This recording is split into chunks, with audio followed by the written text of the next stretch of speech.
आज का क्लास है Newton's laws of motion. Newton second law जो है इस तरह से है, external force is equal to mass into acceleration. आज जो है हम मेनली फोर्स के ऊपर डिस्कस करेंगे। फोर्स जो है दो ऑब्जेक्ट के बीच का इंटरेक्शन होता है। दो ऑब्जेक्ट है, मान लेते हैं m1 एंड m2। इनके बीच में जब इंटरेक्शन होता है एक दूसरे के ऊपर फोर्स एग्जर्ट करते हैं। वन जो है टू पर एग्जर्ट करता है, टू जो है वन पर एग्जर्ट करता है। ये फोर्सेस जो है इक्वल होते हैं और इनका डायरेक्शन ऑपोजिट होता है। अगर मैं वेक्टर नोटेशन में लिखूं तो माइनस हो जाएगा। यहां पर फोर्सेस अट्रैक्टिव दिखाया गया है, लेकिन फोर्सेस रेपल्सिव भी हो सकते हैं। सो ये फोर्स अगर मास की वजह से होता है तो इसे हम ग्रेविटेशनल फोर्स कहते हैं। तो ग्रेविटेशनल फोर्स दो पार्टिकल के बीच में इस इक्वेशन से दिया जाता है। यहां m1 m2 पार्टिकल का मासेस है, r जो है distance between the particles, g का वैल्यू होता है, ये वैल्यू है, और यूनिट f यानी कि न्यूटन, r स्क्वायर यानी कि मीटर स्क्वायर, ये kg -2। ध्यान से देखिए 10⁻⁻11 माने फोर्स काफी स्मॉल है।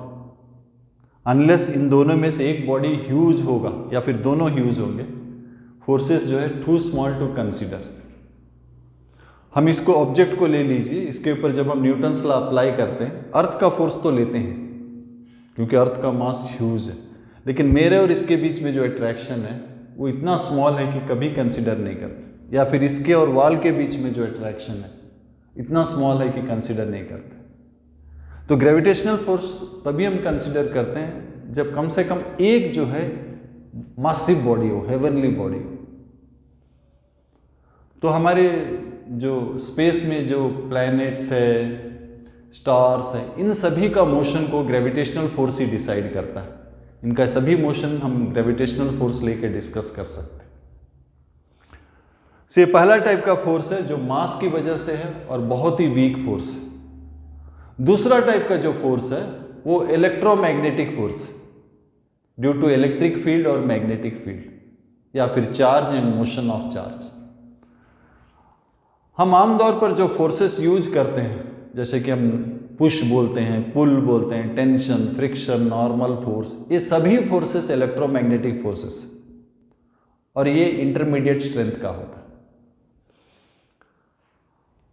और आखिरी तरह का जो फोर्स है वो न्यूक्लियस के अंदर होता है, वो न्यूक्लियस के बाहर एग्जिस्ट नहीं करता है, और वो भी दो प्रकार का होता है। एक स्ट्रॉन्ग न्यूक्लियर फोर्स होता है जो कि प्रोटॉन प्रोटॉन, प्रोटॉन न्यूट्रॉन और न्यूट्रॉन न्यूट्रॉन को न्यूक्लियस के अंदर बांध के रखता है। इसको बोलते हैं strong nuclear force. Proton proton को भी बांध के रखता है। प्रोटॉन प्रोटॉन के बीच में इलेक्ट्रोस्टैटिक रिपल्सन होता है, लेकिन ये न्यूक्लियर फोर्स उसको बांध के रखा है। इसका मतलब ये फोर्स जो है इलेक्ट्रोस्टैटिक रिपल्सन से कई गुना ज़्यादा है। सो स्ट्रॉन्ग न्यूक्लियर फोर्स जो है इलेक्ट्रोस्टैटिक फोर्स से भी कई गुना ज़्यादा होता है। लेकिन कभी कभी न्यूक्लियस में डिसइंटीग्रेशन होता है, न्यूट्रॉन जो है टूट के प्रोटॉन, इलेक्ट्रॉन और एंटी न्यूट्रिनो में बदल जाता है। मतलब वहाँ जो फोर्स था वो भी एक न्यूक्लियर फोर्स है, लेकिन वीक है, वीक न्यूक्लियर फोर्स। सो न्यूक्लियस के अंदर में दो तरह का फोर्सेस है, strong nuclear force and weak force. तो बेसिकली फोर्सेस जो है चार तरह के हैं, gravitational force, electromagnetic force, strong nuclear force and weak force. सबसे जो वीक फोर्स है वो ग्रेविटेशनल है, उसके बाद वीक फोर्स है, उसके बाद इलेक्ट्रोमैग्नेटिक है, और सबसे स्ट्रॉन्ग जो फोर्स है वो स्ट्रॉन्ग न्यूक्लियर फोर्स है। तो यही चार फोर्सेस को हम डिस्कस करेंगे। मैकेनिक्स में यूजुअली आपको जो है न्यूक्लियस के अंदर का डिस्कशन नहीं होता है। मैकेनिक्स में बेसिकली यही दो फोर्सेस डिस्कस होता है, ग्रेविटेशनल फोर्स और इलेक्ट्रोमैग्नेटिक फोर्स। सो जब भी दो पार्टिकल के बीच में इंटरेक्शन होता है, दोनों एक दूसरे के ऊपर फोर्स एक्सर्ट करते हैं। फोर्सेस का मैग्नीट्यूड इक्वल होता है और डायरेक्शन ऑपोजिट होता है। तो आपको लगता होगा अगर equal magnitude and direction opposite है तो वेक्टर सम जीरो हो जाएगा। बिल्कुल बिल्कुल जीरो है, नेट फोर्स हमेशा जीरो होता है। तो अगर नेट फोर्स जीरो है तो मोशन कहां से आएगा? सो नेट फोर्स अगर जीरो है तो जाहिर है नेट मोशन भी जीरो होगा। मोशन यानी कि मोमेंटम जीरो होगा। लेकिन अक्सर जो है हम मिला के डिस्कशन नहीं करते, हम इंडिविजुअल डिस्कशन करते हैं। जैसे कि मैं अगर इस सरफेस पे चल रहा हूं तो मैं सरफेस को पुश किया, सरफेस भी मुझे पुश किया। सरफेस का जो पुश है वो मुझ पर एक्ट किया, उसका जो हॉरिजॉन्टल कंपोनेंट है जिसके चलते मैं आगे जा रहा हूं, और मेरा जो पुश है उसका हॉरिजॉन्टल कंपोनेंट के लिए पीछे जा रहा होगा। लेकिन ये जो अर्थ जो है मासिव बॉडी है तो इसका मोशन जो है नेग्लिजिबल है। तो फोर्सेस हमेशा इक्वल एंड ऑपोजिट होता है, बिल्कुल सही। लेकिन हम दोनों को मिला के डिस्कस नहीं करते। दोनों को मिला के डिस्कस करेंगे तो कोई चेंज इन मोमेंटम नहीं होता होगा। जितना लेफ्ट साइड मोशन होता होगा उतना राइट साइड मोशन होता होगा, चेंज इन मोशन। तो जब हम इंडिविजुअल डिस्कशन करते हैं तब हम न्यूटन्स लॉ अप्लाई कर सकते हैं। इसको देखिए, इसके ऊपर फोर्स F2 है तो आप लिख सकते हैं, बिल्कुल लिख सकते हैं F2 equal to mass into E2। Individually इसका एक्सेलरेशन है, उसी तरह उसका भी एक्सेलरेशन।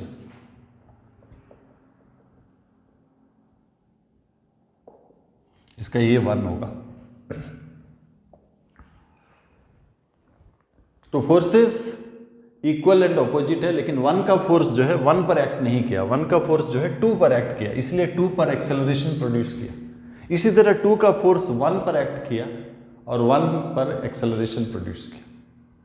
तो जिस ऑब्जेक्ट को हम डिस्कस करना चाहते हैं उसको हम सिस्टम लेते हैं, और उसके ऊपर जो फोर्स होता है उसका अपना फोर्स नहीं होता है। 1 का फोर्स 1 पर एक्ट नहीं कर रहा, 1 का फोर्स 2 पर एक्ट कर रहा है।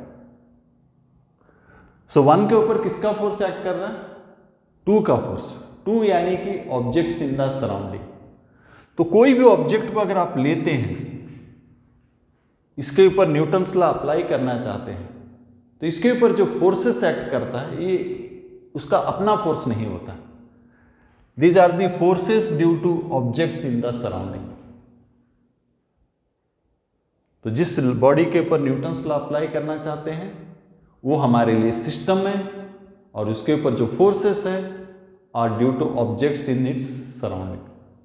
तो याद रखिए, पूरा यूनिवर्स को हम 2 पार्ट में डिवाइड कर सकते हैं। जिस पार्ट को हम डिस्कस कर रहे हैं उसको सिस्टम बोलते हैं, बाकी सबको हम सराउंडिंग बोलते हैं। और सिस्टम के ऊपर जो फोर्सेस है वो फोर्स जो है due to objects in the surrounding. चलिए 1-2 क्वेश्चंस में अप्लाई करके देखते हैं।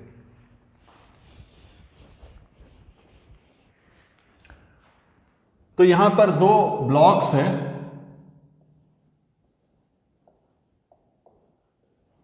और हमने फोर्स अप्लाई किया F, और हमें कहा गया कि इनके बीच का आपस का फोर्स क्या है, इनके बीच का इंटरैक्शन फोर्स क्या है। तो पहले हम पूरा को एक सिस्टम ले लेते हैं, पूरा को एक सिस्टम ले लेते हैं। तो एक्सेलरेशन जो है फोर्स बाय मास।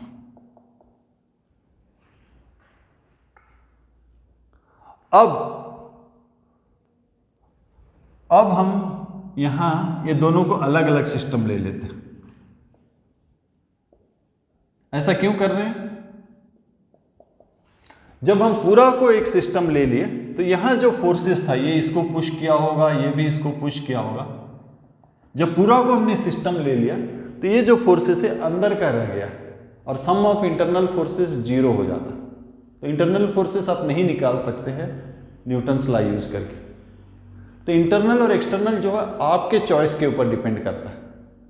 आप अगर पूरा को एक सिस्टम ले लेते हैं तो ये जो फोर्सेस है ये इंटरनल फोर्सेस है जिनका वेक्टर सम 0 होता है। अब अगर हम दोनों को अलग अलग ले लेते हैं तो हम कहते हैं कि हमने इसको पुश किया, ये आगे बढ़ेगा, ये इसको पुश करेगा। ये आगे बढ़ेगा, ये इसको पुश करेगा, इन टर्न वो भी इसको पुश करेगा।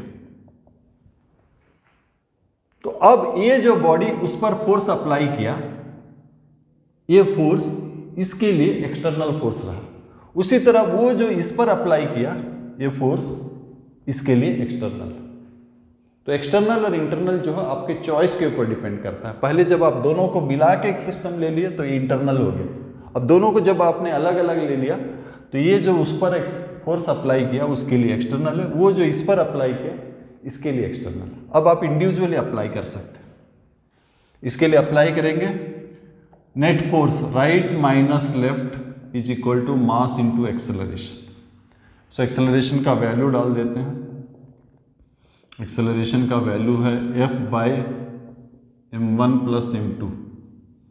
इसको सिंप्लीफाई कर देते हैं, एक साइड ले जाते हैं, F1 निकल जाएगा, F1 हो जाएगा F m2 by m1 plus m2।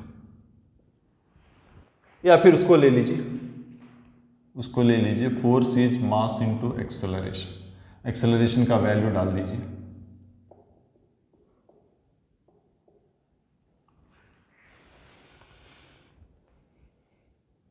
तो आज का जो मेन हमारा डिस्कशन है फोर्स है। फोर्स को अलग अलग कॉन्टेक्स्ट में अलग अलग नाम लेते हैं, टेंशन, नॉर्मल फोर्स वगैरह वगैरह। आज नाम पे नहीं जाएंगे, आज सिर्फ हम F सिंबल यूज करेंगे, फोर्स।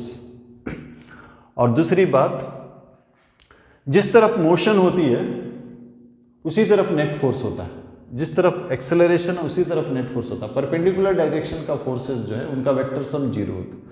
यहाँ mg है, n है, उनका वेक्टर सम जीरो है। तो अब हम सिर्फ अलोंग एक्सेलरेशन जो फोर्स है उसी को डिस्कस करेंगे, परपेंडिकुलर वाला फोर्स नहीं डिस्कस करेंगे क्योंकि उनका वेक्टर सम जीरो होता है। सो दो की जगह अगर तीन ब्लॉक होता, दो की जगह अगर तीन ब्लॉक होता तो क्या करते? तीन ब्लॉक है तो जैसा हमने दो को किया वैसे ही करेंगे। हॉरिजॉन्टल फोर्स F है मान लेते हैं, तो पहले पूरा को सिस्टम ले लेते हैं। सो एक्सेलरेशन हो जाएगा F by m1 plus m2 plus m3। फिर हम इंडिविजुअल ले लेंगे, इंडिविजुअल इसको m1 को अलग से ले लेंगे, m2 को अलग से ले लेंगे, m3 को अलग से ले लेंगे। हमने फोर्स F अप्लाई किया, ये आगे बढ़ेगा, ये इसको पुश करेगा, इन टर्न वो भी इसको पुश करेगा। अब ये आगे बढ़ेगा, ये इसको पुश करेगा, इन टर्न वो भी इसको पुश करेगा। सो हमारे पास एक्शन रिएक्शन पेयर्स है, एक पेयर है, एक पेयर है। तो इसके ऊपर न्यूटन्स लॉ अप्लाई करते हैं। Net force right minus left equal to mass into acceleration. इसके ऊपर अप्लाई करते हैं right minus left equal to mass into acceleration. So यहाँ ए का वैल्यू डाल देने से F1 निकल जाएगा, F1 का वैल्यू डाल दीजिए और ए का वैल्यू डाल दीजिए, F2 निकल जाएगा। या फिर लास्ट वाला यूज करने से सीधा निकल जाएगा।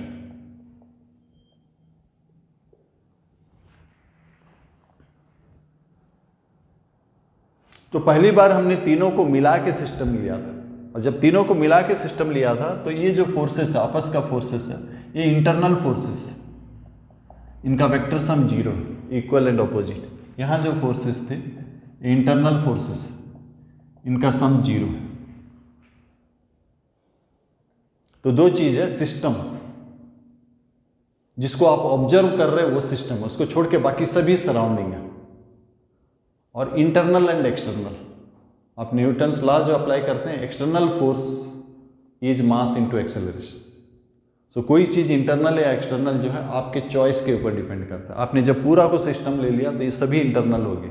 जब आपने अलग अलग कर दिया तो ये जो इसके ऊपर फोर्स अप्लाई किया इसके लिए वो एक्सटर्नल फोर्स है, उसी तरह ये जो इसके ऊपर अप्लाई किया इसके लिए ये external force. So internal and external जो है चॉइस के ऊपर डिपेंड करता है। मान लेते हैं कि 3 ब्लॉक नहीं है, 50 ब्लॉक, सब आइडेंटिकल ब्लॉक है, 50 ब्लॉक है, एक सब आइडेंटिकल है, 2, 50 ब्लॉक।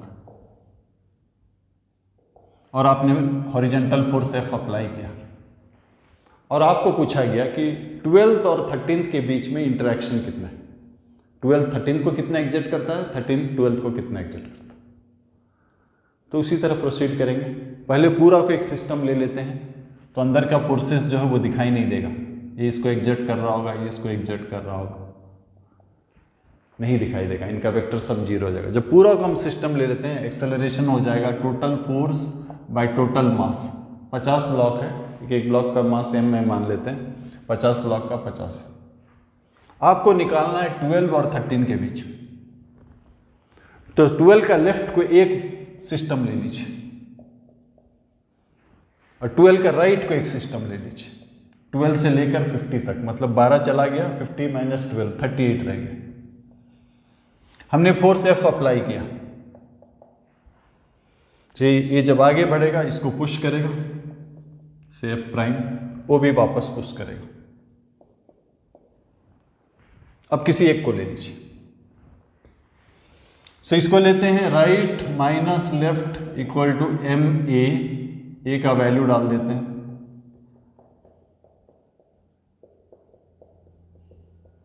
सो कट जाता है।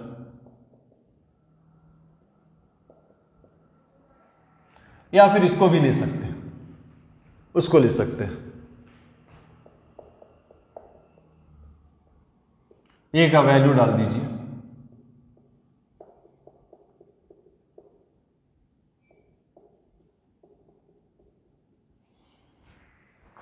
तो आपने सिस्टम चॉइस कैसा करना है, ये क्वेश्चन के अनुसार आप चॉइस करेंगे। आपको पूछा गया 12th और 13th के बीच में इंटरेक्शन चाहिए, तो सभी को लेने का जरूरत नहीं है। 12th का लेफ्ट से एक सिस्टम ले लीजिए, 12th का राइट को एक सिस्टम ले लीजिए।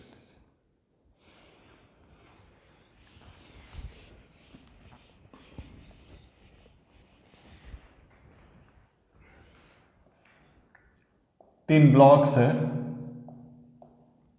लाइट स्ट्रिंग से जुड़ा हुआ है और आपने फोर्स F अप्लाई किया। लाइट स्ट्रिंग से जुड़ा हुआ है, आपने फोर्स F अप्लाई किया। आपको पूछा गया कि इस स्ट्रिंग में कितना फोर्स है, इस स्ट्रिंग में कितना फोर्स है। वैसे ही प्रोसीड करते हैं जैसा पिछला बार किए थे। पूरा को एक सिस्टम लेने से ये जो आपस का फोर्स है नहीं दिखाई देगा, ये सब होल एक सिस्टम हो गया। अंदर में जो भी फोर्सेस है इंटरनल फोर्सेस है और सम ऑफ इंटरनल फोर्सेस जीरो होता है। तो एक्सेलरेशन हो जाएगा total force by total mass. अब एक एक करके लेते हैं, 1 2 3। हमने इसको पुल किया, ये आगे बढ़ेगा, ये इसको पुल करेगा। स्ट्रिंग के अंदर जो फोर्स होता है टेंशन, उसको टेंशन कहते हैं। लेकिन आज हमने फोर्स का नाम नहीं देना है, टेंशन, नॉर्मल फोर्स, फ्रिक्शन, कभी और नेक्स्ट क्लास में लेते हैं। आज सिर्फ जो है फोर्स को सिर्फ F सिंबल से डिनोट करते हैं। ये आगे बढ़ेगा, ये इसको पुल करेगा, ये भी इसको पुल करेगा। ये आगे बढ़ेगा, इसको पुल करेगा, ये भी इसको पुल करेगा। तो अब हमारे लिए तीन ऑब्जेक्ट्स है जिसके ऊपर हमको न्यूटन्स लॉ अप्लाई करना है। तो इसके ऊपर अप्लाई करेंगे F minus F1 equal to mass into acceleration. Acceleration हम निकाल चुके हैं, डाल दीजिए, F1 निकल जाएगा। नेक्स्ट इसको ले लीजिए, F1 माइनस F2 होना चाहिए। F1 minus F2 equal to ma। So ये डाल दीजिए, F1 ऑलरेडी निकाल चुके हैं, F2 निकल जाएगा। या फिर इसको ले लीजिए, ये आसान होगा, ए का वैल्यू डाल दीजिए।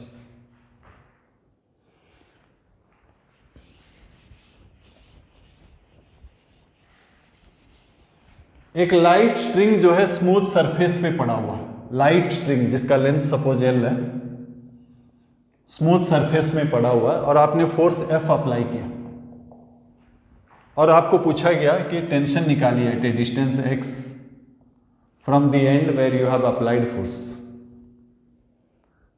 टेंशन निकालिए या फोर्स निकालिए, आज हम फोर्स ही लिखते हैं। तो क्या हम ये जो फोर्स है सपोज F प्राइम है, क्या हम इसको निकाल सकते हैं सीधा? नहीं निकाल सकते, क्योंकि ये अंदर का फोर्स हो गया। न्यूटन्स लॉ जो है F external equal to ma। तो क्या इसको हम एक्सटर्नल बना सकते हैं? बिल्कुल बना सकते हैं। इसका राइट को एक सिस्टम ले लीजिए, इसका लेफ्ट को एक सिस्टम ले लीजिए, वो इसको पुल करेगा, ये इसको पुल करेगा, उसका पुल इसके लिए एक्सटर्नल, इसका पुल उसके लिए एक्सटर्नल। आप आराम से न्यूटन्स लॉ अप्लाई कर सकते हैं। सो पहले पूरा को एक सिस्टम ले लेते हैं, एक्सेलरेशन हो जाता है फोर्स बाय मास। अब दोनों को अलग अलग लेते हैं, इसको लेते हैं, इसको लेते हैं। हमने फोर्स F अप्लाई किया तो ये आगे बढ़ेगा, इसको पुल करेगा, ये भी इसको पुल करेगा। उसका लेंथ x है, मतलब इसका लेंथ L-x। अब आपके पास दो चॉइस, आप उसको लीजिए या इसको लीजिए। पहले उसको ले लेते हैं, right minus left equal to mass into acceleration. So उसका मास हम निकाल सकते हैं। अगर ये यूनिफॉर्म है तो उसका मास जो है डायरेक्टली प्रोपोर्शनल टू लेंथ होगा। लेंथ L का मास अगर m है, एक का मास हो जाएगा m/l और x का मास हो जाएगा m/l इंटू एक्स। तो इस पार्ट का मास हो जाएगा m/l इंटू एक्स और एक्सेलरेशन है F/m। सो m कट जाएगा,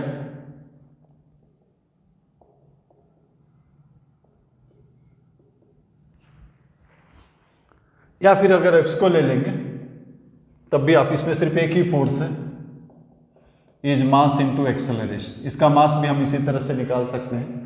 लेंथ L का मास m है तो एक का मास हो गया m/l और L-x का हो गया L-x। एक्सेलरेशन हो गया F/m।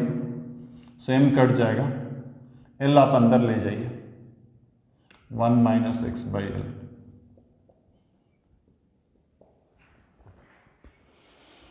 तो हमारे पास जो चार फोर्सेस है, gravitational, electromagnetic, strong nuclear force and weak force, यही चार फोर्सेस है। इसको हमको अप्लाई करना है। मैकेनिक्स में साधारण तौर पर आप वही दोनों रहेगा, ग्रेविटेशनल और इलेक्ट्रोमैग्नेटिक। तो उसको जब हम अप्लाई करना चाहते हैं और न्यूटन सेकंड लॉ अप्लाई करना चाहते हैं, जो कि F external equal to m में दो चीज हमें है, एक सिस्टम जिसके ऊपर अप्लाई करना चाहते हैं उसके ऊपर एक्सटर्नल फोर्सेस क्या क्या है, क्योंकि उसके ऊपर जो फोर्सेस है, those are the forces due to objects in its surrounding, उसको हम पहचानेंगे। और दूसरी बात है इंटरनल एंड एक्सटर्नल फोर्सेस, ये आपके चॉइस के ऊपर डिपेंड करता है। तो जैसे कि इस क्वेश्चन में यहां फोर्स निकालने के लिए कहा गया, हम सीधा नहीं निकाल सकते, क्योंकि अगर हम पूरा को अगर सिस्टम लेंगे तो ये इंटरनल फोर्सेस, हम न्यूटन्स लॉ अप्लाई नहीं कर सकते। लेकिन जैसे कि हमने डिस्कस किया, ये चॉइस के ऊपर डिपेंड करता है। इस पूरा को सिस्टम नहीं मान के, राइट को एक सिस्टम मान लेते हैं, लेफ्ट को एक सिस्टम मान लेते हैं। सो राइट वाला पार्ट लेफ्ट को पुल किया, लेफ्ट वाला पार्ट राइट को पुल किया, दोनों में अलग अलग से हम न्यूटन्स लॉ अप्लाई कर सकते हैं, F' निकल जाएगा। तो कल नेक्स्ट क्लास में हम इसको कंटिन्यू करते हैं। नेक्स्ट क्लास में फोर्सेस का नाम वगैरह लेके कंटिन्यू करते हैं। आज के लिए इतनी ही है। Thank you.